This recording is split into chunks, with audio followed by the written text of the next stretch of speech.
우리 교회 안에 가르치는 우리 교사들, 그리고 구역장들, 그리고 권찰들, 그리고 교회 앞장서서 일하시는 섬기시는 우리 장로님들, 그리고 또 모든 중직자들, 그리고 교회 부서들 안에서 앞장서서 섬기는 모든 일꾼들에게 격려와 응원의 박수 보내드립니다. 우리 이들 다 모두에게 박수 한번 보내주실까요?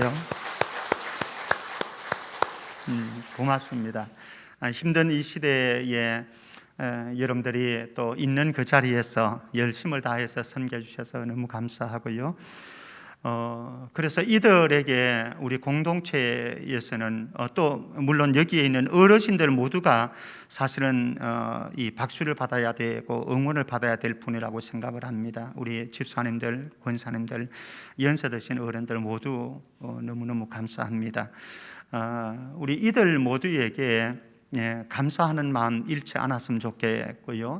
그리고 이들에 대한 존중하는 마음들 여러분들에게 잊지 않았으면 좋겠습니다. 그리고 기회가 되시는 대로 여러분들의 말씀 한마디가, 격려 한마디가, 응원의 말씀 한마디가 얼마나 큰 용기가 되어지는지를 모르니까 이들에게 끊임없이 용기도 격려도 응원의 박수도 보내주시면 대단히 감사하겠습니다. 한편 우리 모두는 사실 누구에겐가는 스승입니다. 가만히 생각해 보면요, 여러분들 모두는 가정에서 이미 자녀들에게 스승이고 손자 손녀들에게 스승입니다. 우리 교회 안에 집사님들, 권사님들, 연세 드신 우리 어르신들은 이미 우리의 말이나 우리의 행동, 우리의 일상적인 삶 모두가 사실은 그 누구에겐가는 영향을 주고 있다라고 하는 거죠. 그런 측면에서 우리 모두는 스승이다라고 하는 마음 다시 한번 이 시간 새기면서 오늘 말씀 속으로 들어갔으면 좋겠습니다. 오늘 말씀 속에는 인류 최고의 스승이신 예수님께서 실망한 제자들에게 찾아오셔서 그들과 함께 식탁 교제를 나누시면서 그들의 삶의 비전을, 꿈을 다시 회복시켜 주시고 절망한 마음속에 희망의 씨앗을 심어주고 희망을 찾아서 출발할 수 있도록 만들어주시는 장면이 오늘 말씀인데, 우리 모두가 우리의 가정 안에서 우리 자녀들에게, 손자 손녀들에게 이런 스승으로서 우리 부모의, 할아버지 할머니의 역할을 감당했으면 좋겠고, 그리고 우리 공동체 안에 되신 어르신들 모두가 정말로 예수님의 마음을 가지고 우리 다음 세대들을 바라볼 때에 이런 심정으로 교회 안에서 믿음 생활하고 다음 세대를 위해서 축복하고 기도하고 그랬으면 좋겠습니다.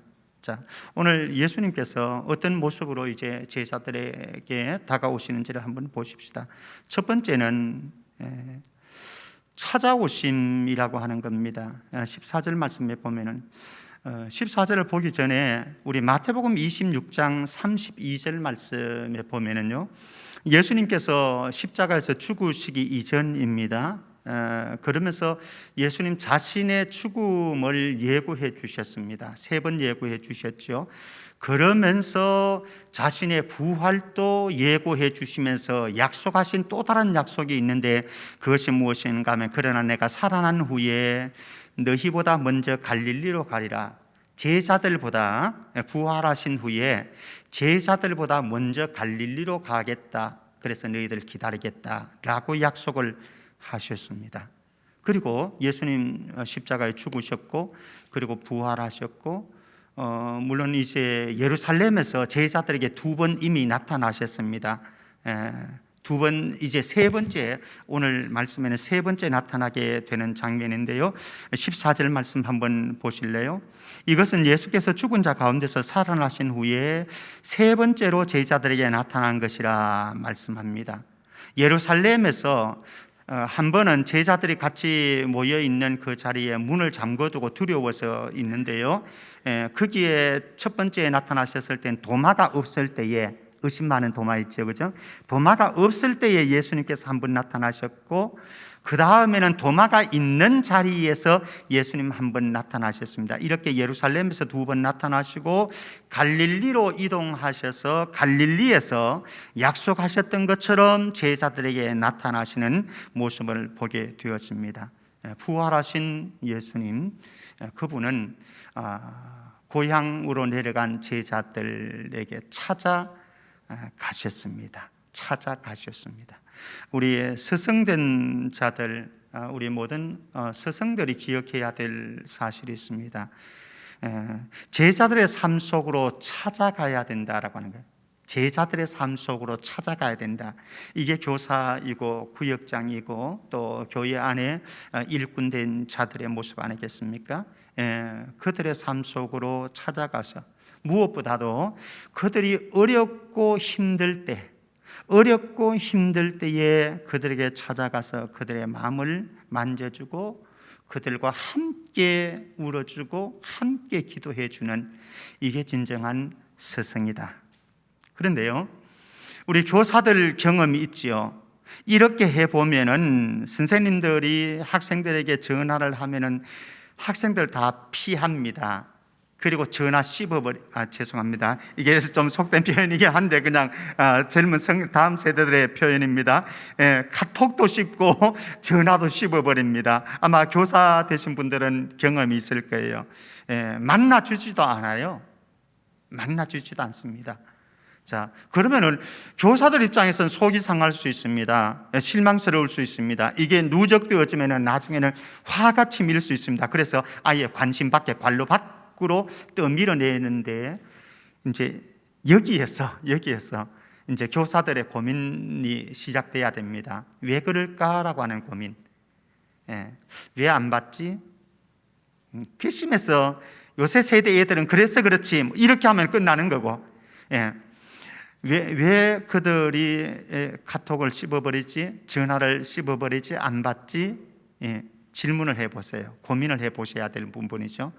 그러면서 우리는 점검해야 될 하나가 있는데, 물론 여러 가지 이유가 있습니다만은 그 가운데 하나 우리는 점검해야 될 것은 심리적인 공감을 했던가라고 하는 거죠. 심리적인 공감을 했던가, 그들과 더불어서. 우리 부모님들 경험 다 있을 거예요. 특별히 우리의 자녀들이 사춘기에 있을 때에 부모님들이 자녀들에게 다가가려고 그러면 애들은 문 딱 잠궈버립니다. 그리고 나오지도 않습니다. 엄마 아빠하고 말도 하려고 하지 않습니다. 고민해 봐야 되는 거예요. 저는 나쁜 놈이다, 내가 저렇게 키웠나, 이렇게 하지 마시고 질문해봐, 고민해봐야 되는 것이 있는데, 무엇인가 하면은 내가 우리 아이들과 손자 손녀들과 심리적인 공감을 하지 못한 부분이 있는가 라고 하는 거죠. 그래서 아이들이, 우리 손자 손녀들이, 우리의 자녀들이 심리적인 공감만 되어진다고 한다면 그때는 이제 문을 열겠죠. 그리고 전화를 받겠죠. 카톡에 함께 나눌 수 있겠죠. 찾아가셨던 부활하신 예수님, 우리 교사들에게, 우리 모든 부모님들에게 요청하고 있습니다. 너희들도 찾아가라. 그리고 그들과 함께 삶을 공유해라. 두 번째, 예수님께서는 잃어버린 꿈과 희망을 찾아주시는 장면을 2절 3절에서 우리는 보게 되었습니다. 제자들은 이제 예수님 죽으시고 난 뒤에 또 예루살렘에서 부활하신 것도 보았습니다만 각기 이제 자기들의 고향으로 내려갔습니다. 그리고 베드로 집에 적어도 7명의, 오늘 보면은 7명이 나오는데요. 적어도 이들은 함께 생활을, 공동체 생활을 했던 것 같습니다.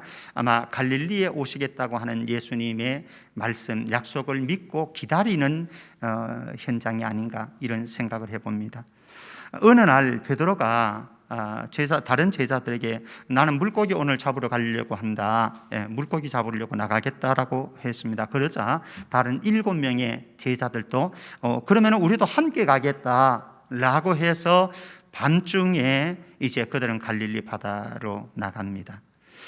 왜 밤중에 나가는가? 여기에는 이제 의미가 있는 거죠. 낮에는 이 더운 날씨 때문에 이게 수면이 물이 뜨거워집니다. 그러니까 물고기가 바다 깊숙하게 들어갑니다. 그러니까 사실 그 물을 쳐도 잡기가 힘든 거죠. 그런데 이제 밤이 되어지고 서늘해지면은 이게 수면 위로 올라오게 되어집니다. 이제 시원해졌으니까 수면 위로 올라와서 그물을 던지면은 이제 물고기를 잡기 좋은 거죠.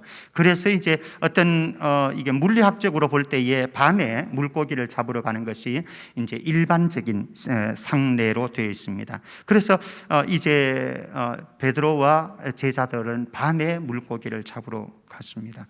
그런데 사실은 이 물고기가 많이 수면 위로 올라와서 물고기를 많이 잡을 수 있는 이 상황 속에서 더더구나 전문가들 아니겠습니까? 다른 부분에서는 몰라도 물고기 잡는 데는 전문가들, 귀신이거든요. 이들이 물고기 잡는 데만은 귀신인데 이들이 밤새도록 잡으려고 애를 썼는데 3절 말씀 보면은 시몬 베드로가 나는 물고기 잡으러 가노라 하니 그들이 우리도 함께 가겠다 하고 나가서 배에 올랐으나 그날 밤에 아무것도 잡지 못하였더니 아무것도 잡지 못했어요.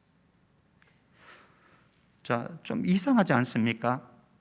첫 번째는 물고기가 잡혀질 가능성이 아주 많은 밤이었습니다.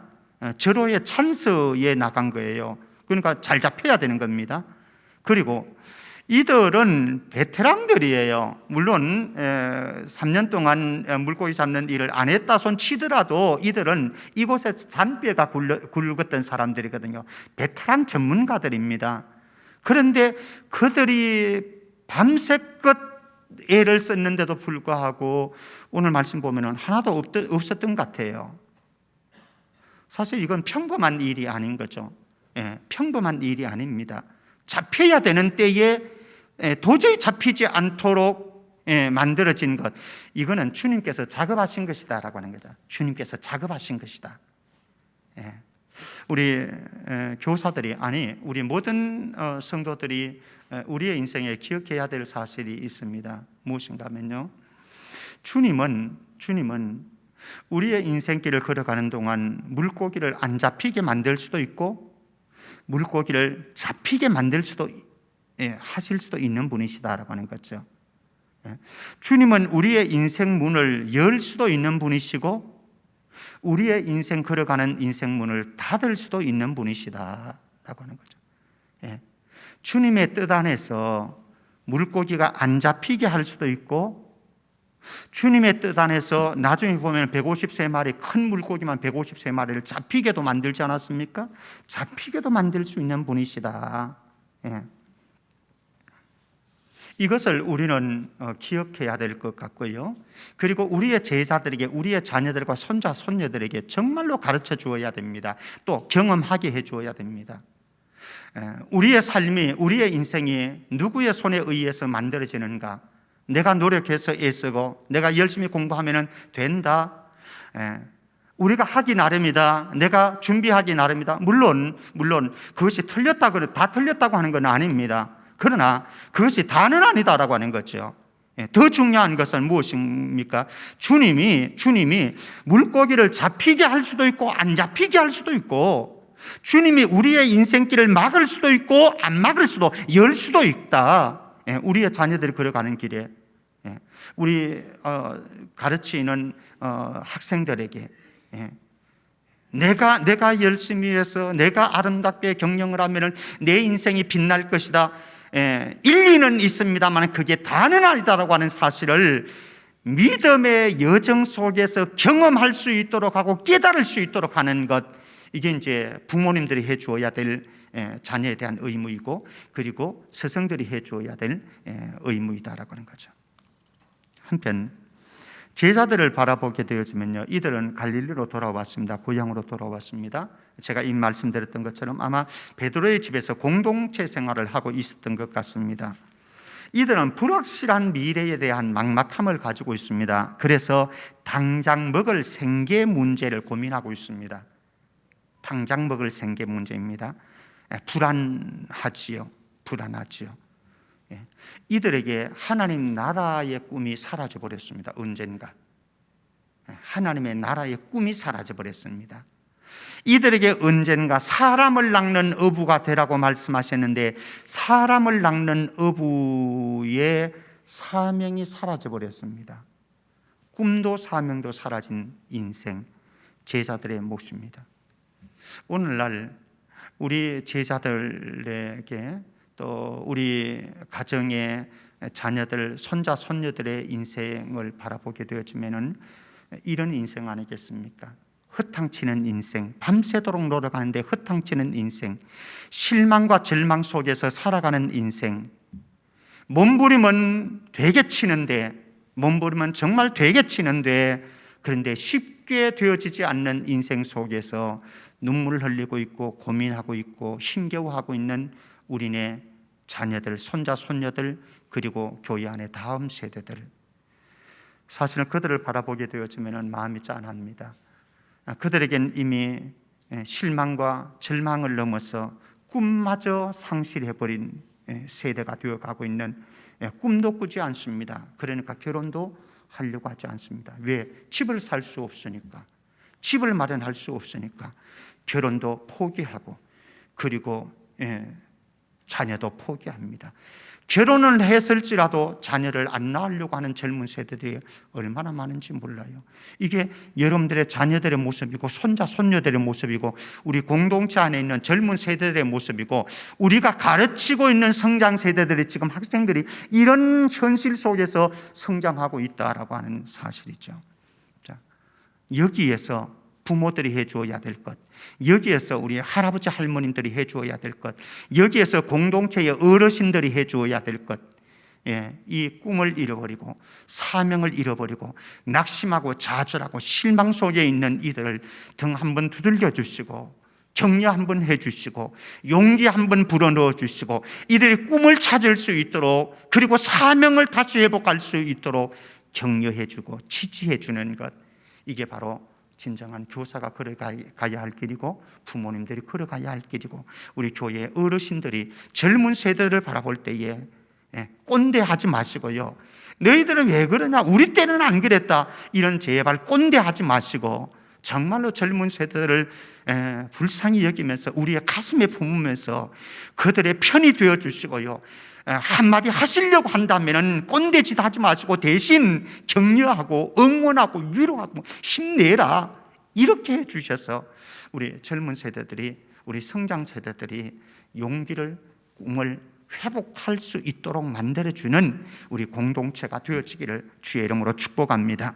자, 세 번째, 4절 말씀에서 6절 말씀 보면은 예수님 찬스라고 제가 표현을 했습니다. 새벽녘에 제자들은 밤새 허탕쳤습니다. 그런데 이제 밖으로 나오려고 하는 즈음에 새벽녘에 부활하신 예수님께서 바닷가에 서 계셨습니다.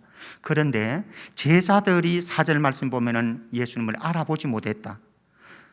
이미 예수님께서 부활하신 이후에 막달라 마리아에게 나타났었고요, 그때 예수님의 제자들은 예루살렘에 있었습니다. 예루살렘에 있을 때에 막달라 마리아가 부활하신 예수님 보고 난 뒤에 쫓아와서 나 예수님 만났다, 예수님 부활했다라는 소식 알려주었거든요. 수요 예배 지난주에 제가 말씀 전했습니다. 안 믿었습니다. 그리고 뿐만 아니라 엠마오로 내려가는 두 제자도 예수님 만났어요. 그리고 예루살렘으로 다시 돌아가가지고 예수님의 제자들이 모인 그곳에 가서 나 예수님 만났다 전했습니다. 2번 이미 예루살렘에 있을 때 전해주었습니다. 오늘은 세 번째입니다. 세 번째 나타났는데도 제자들은 예수님을 알아보지 못했습니다. 더더구나 예루살렘에 있을 때에 이미 2번이나 도마가 없을 때에 한 번 나타나셨고 도마가 있는 자리에 한 번 나타났습니다. 예루살렘에서 부활하신 주님을 2번 이들은 배웠어요. 그리고 세 번째 이제 예수님께서 갈릴리에서 예수님 제자들에게 찾아오셨어요. 그러면은 예수님 새벽녘에 찾아오셨지만은 그리고 한 90m 정도 떨어진 거리에 있거든요. 제자들은 바다에 있고 예수님은 지금 바닷가에서 있고 한 90여 미터 정도 되어집니다. 그러면은 이제 제자들이 예수님을 그 정도 되면 알아봐야 안 되겠습니까? 제가 저 뒤에 몇 메다 정도 되겠습니까? 저 뒤에 앉아 있는 윤명선 집사님 알아보거든요. 마스크를 썼음에도 불구하고 알아보잖아요. 예. 알아봐야 되는데 제자들은 못 알아봤어요. 이게 무엇입니까? 아마 이 요한은 지금 이것을 통해서 제자들이 얼마나 영적으로 둔감한지를 보여주고 있는 것 같아요. 그리고 영적으로 얼마나 무지한가를 요한은 지금 드러내려고 그래요. 자기를 포함한 제자들이 사실 우리가 그런 것 같아요. 저도 여러분들도 영적으로 민감성보다는 둔감한 경우가 너무 많아요. 하나님께서 사인을 주신데도 불구하고 그 사인을 깨닫지 못하는 경우가 너무 많고요. 우리가 가르치는 제자들 역시 이럴 수 있다라고 하는 거죠. 깨달음이 얼마나 더딘 자녀들인지, 그리고 다음 세대들인지 몰라요. 이들에게 우리는 계속해서 복음으로 이제 반복해서라도 들어가는 거죠. 어쨌든. 자, 예수님께서 제자들에게 물었습니다. 얘들아, 너희에게 고기가 있느냐? 제자들 맥없이 대답합니다. 없습니다. 한 마리도 못 잡았습니다. 예수님께서 그들에게 당부를 합니다. 6절 말씀 보면 그물을 배 오른편에 던지라. 그리하면 잡으리라. 배 오른편에 던지면 잡힐 것이다. 밤새도록 못 잡았어요. 그 주변에서도 얼마나 많이 던졌겠어요. 근데 배 오른편에 던져봐라. 그러면 잡혀질 거다. 아마 이 순간에 3년 전의 사건이 기억났을 거예요. 베드로 같은 경우는 3년 전에 갈릴리 바다에서 밤새 흙탕을 쳤습니다. 그런데 누가복음 5장 4절 말씀 한번 보실까요? 누가복음 5장 4절 같이 읽습니다. 시작. 말씀을 마치시고 시몬에게 이르시되 깊은 데로 가서 그물을 내려 고기를 잡으라. 아마 이 생각 뜩 났을 거예요. 3년 전에 예수님께서 그렇게 말씀하셨죠. 지금이나 3년 전이나 예수님께서 가르치신 예수님의 방법입니다. 예수님의 방법으로 물고기를 잡는 법입니다. 예수님의 방법으로. 어떻게 생각하면 오늘 찬양 드린 것처럼 이해가 안 될 수도 있습니다. 이게 상황을 이해할 수 없는 말씀을 하시는 거예요. 3년 전에 말씀하실 때도 이거는 전문가로서는 받아들일 수 없는 일이었고, 이번에도 이해도 방금 전까지 밤새도록 고생을 하면서 잡았는데도 불구하고 안 잡힌 그 자리에 또 그물을 내린다고 이게 뭐 잡히겠습니까? 되겠습니까? 허탕치는 일이지요. 그러니까 제자들에게는 무슨 말씀을 그렇게 하세요? 이렇게 되어질 수도 있는데, 예수님 말씀하시는 대로 이들이 했더니 6절 말씀에 그물을 배 오른편에 던졌습니다. 그랬더니 순종에 대한 보상이 바로 따라옵니다. 물고기가 너무 많이 잡혔습니다. 그물이 찢어질 정도로. 예수님께서는 절망과 실망의 환경 속에 처해 있는 제자들에게 찾아오셔서 그들에게 희망을 보여주셨고, 또 예수님은 그들의 절망의 상황, 실망된 상황을 희망으로 바꾸어 줄 수 있는 분임을 오늘 여기에서 제자들에게 보여주시고 계십니다. 제자들은 밤새도록 고생했죠. 노력도 했죠. 애를 썼죠. 근데 결국은 허탕. 그런데 내가 너희들의 삶 속으로 들어가면은 절망의 상황을, 실망적인 상황을, 현실을 희망으로 바꿀 수 있어 라고 하는 메시지를 지금 주고 계신 거예요. 여전히 우리 성도들에게 동일한 메시지 주고 계시는 것 아니겠습니까? 우리가 생각할 때는 절망스러운 현실입니다. 실망이, 낙담이 많이 되어집니다. 그러나 주님이 일하시면은 주님의 방법으로 일하시는데, 주님의 방법으로 일하시는데 물고기 잡는 법이 어떤 법입니까? 신적인 능력이 나타나는 방법이거든요. 신적인 능력이 나타나는 방법으로 주님께서는 물고기를 잡혀지게 하셨거든요. 그렇다고 한다면 우리의 삶 속에 살아가는 현실 속에서 때로는 낙심되어지는 순간들이 많고, 힘겨운 순간들, 소망이 안 보이고 절망적인 상황이 많지만은 그 속에서 주님이 일하신다면 얼마든지 우리의 삶은 절망이, 실망스러운 환경이 희망으로 바뀌어질 수 있습니다라고 하는 소망을 불러 넣어주시는 예수님, 그 주님이 오늘 여러분들에게 찾아가시는 은혜가 있기를 축복합니다. 우리의 자녀들에게 이것 가르쳐 줘야 되고요, 이것 확신을 심어 줘야 되고요. 오늘날 우리 사회는 어떤가 하면요, 엄마 찬스, 아빠 찬스를 가르쳐주고 있습니다. 그리고 아빠 찬스를 만들어주고 엄마 찬스를 만들어줍니다. 거기에서 나중에 사건화되어서 사회 문제가 되어집니다. 이게 우리는 오늘날 살아간 우리의 삶의 현실 아닙니까?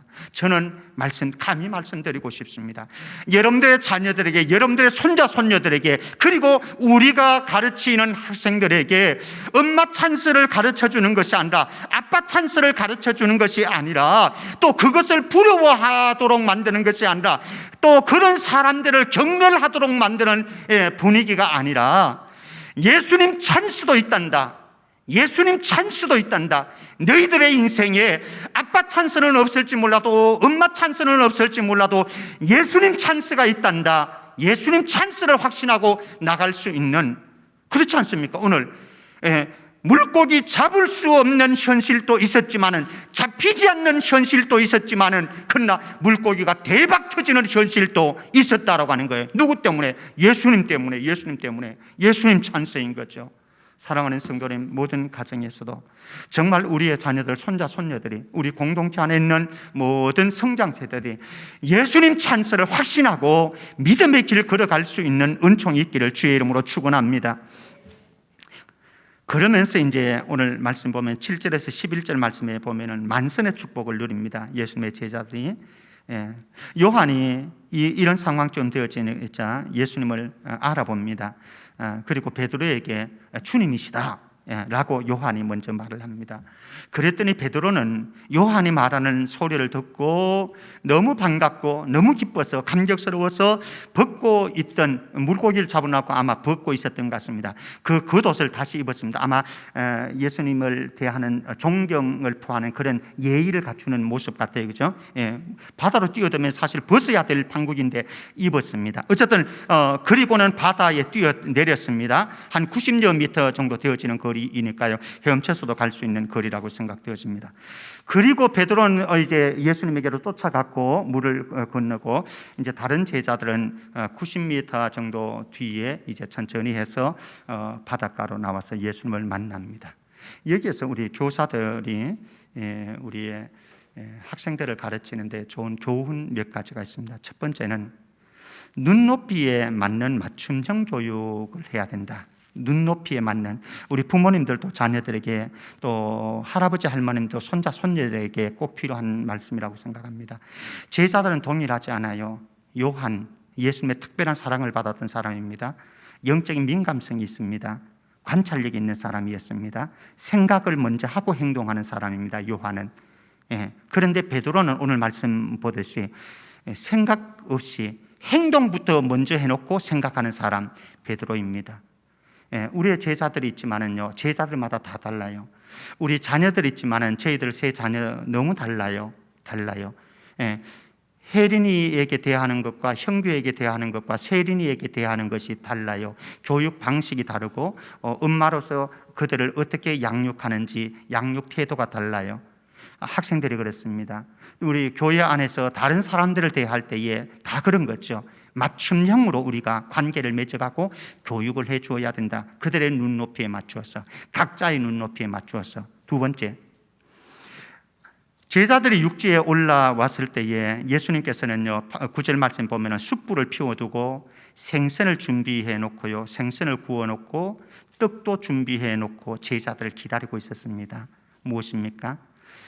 밤새 지치고 시장한 제자들을 위한 스승의 사랑과 배려인 거죠. 정말로 우리 가정 안에 필요한 것이 있다고 한다면요, 사랑하는 가족들을 위한 사랑과 배려입니다. 서로를 향한 배려. 우리 이 교사들이 학생들에게 가져야 될 아주 소중한 마음이 있습니다. 그것이 무엇인가 하면은 그들을 향한 사랑과 배려의 마음을 잃지 않는 거예요. 예수님처럼 숯불을 구워놓고 생선을 구워놓고 떡도 준비해놓고 기다리고 있는 이들의 사랑, 배려심. 그리고 10절 말씀에 가봅니다. 좀 넘어가야 될 것 같습니다. 10절 말씀에 가면은 예수님은 제자들에게 이제 지금 잡은 생선을 좀 가져와라 라고 시킵니다. 지금 잡은 생선을 좀 가져와라. 그러니까 베드로가 올라갑니다. 역시 베드로입니다. 그물을 육지로 끌어올립니다. 그랬더니 그 그물에 물고기가 잡혀 있는데 153마리나, 그것도 큰 것만 골라가지고 153마리. 어느 정도인가? 그 물이 찢어질 정도였는데 다행히 그 물은 찢어지지는 않았더라 말씀합니다. 초자연적인 기적의 역사였다고 하는 거죠. 밤새도록 했는데 안 됐는데 예수님 말씀대로 했더니 이런 초자연적인 기적의 역사가 일어났다. 그리고 만선의 축복을 해 주었다. 고깃배 가득 채우는 축복. 우리 성도들은 모두가 기억해야 될 삶입니다. 우리의 삶에 만선의 축복해 줄 수 있는 분이 누구인가? 바로 예수님이시다라고 하는 거죠. 우리 자녀들의 인생에 만선의 축복을 해 줄 수 있는 분이 누구인가? 예수님이라고 하는 것을 우리의 자녀들과 손자, 손녀들에게 뼈에 각인시켜 주어야 됩니다. 마음을 지나서 뼈에 각인시켜 주어야 됩니다. 우리 선생님들이 해 주어야 될 것이 있다고 한다면 우리 학생들이 우리의 인생에 만선의 축복을 줄 수 있는 분이 누구인가? 이 예수님에 대한 눈을 뜰 수 있도록 만들어주는 것, 이게 영적인 교사들이 해야 될 일입니다. 마지막으로 한 가지만 더 살펴보고 마치겠습니다. 12절 13절 말씀 보면은 바닷가에서의 아침 식사가 이루어집니다. 그러면서 아름다운 추억이 만들어집니다. 예수님은 피곤해 지친 제자들에게 와서 조반을 먹으라고 식탁 교제로 초대를 해 주셨습니다. 그제서야 제자들은 대화를 나누시는 분이 예수님이신 것을 12절 말씀에 보면은 알아챘다 이렇게 말씀합니다. 예수님을 드디어 발견을 했습니다. 예수님은 제자들에게 다가가셨습니다. 그리고 떡과 생선을 나누어 주셨습니다. 13절 보면 예수께서 가셔서 떡을 가져다가 그들에게 주시고 생선도 그와 같이 하시니라. 요 모습을 보면서 제자들은 여러 가지 기억을 했을 겁니다. 무슨 기억을 했느냐? 숯불을 바라보면서 베드로는 얼마 전에 대제사장 집에서 예수님 재판 받으실 때에 밖에서 숯불을 쬐었던 기억을 떠올렸을 거예요. 가슴 아픈 기억이죠. 거기서 예수님 모릅니다. 3번 부인했던 그런 장면 떠올랐을 겁니다. 또 모든 제자들은 생선과 떡을 예수님께서 떼어 주실 때에 오병이어의 사건을 연상했을 겁니다. 뿐만 아니라 예수님과 마지막 이 땅에서 마지막 유월절 만찬을 나누었을 그때에 떡과 포도주를 나누어 주시던 예수님을 그들은 떠올랐을 것입니다.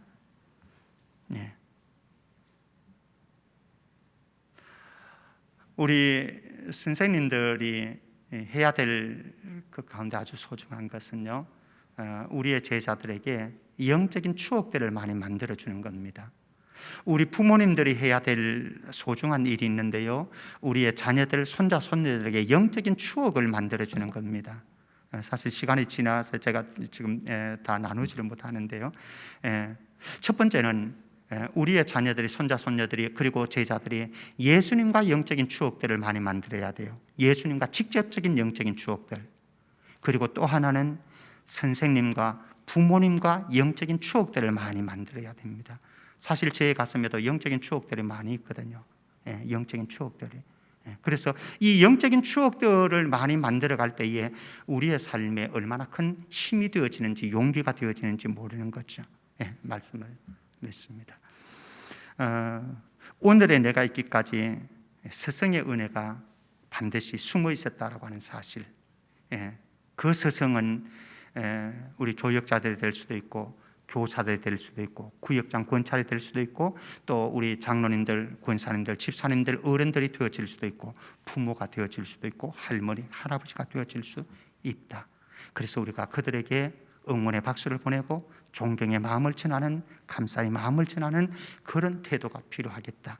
그리고 한편으로는 우리 모두가, 저와 여러분들 모두가 누구에겐가 지금 나는 스승이다 보여주고 있다. 그런 측면에서 오늘 예수님께서 제자들에게 보여주신 스승의 모습을 우리의 가슴에 담고 우리의 삶 속에서 우리의 자녀들과 우리 교회 안에 있는 성장 세대들과 그리고 여러분들의 자녀들을 믿음 안에서 세워갈 수 있는 멋있는 스승 다 되어지기를 주의 이름으로 축원합니다. 하나님 감사합니다.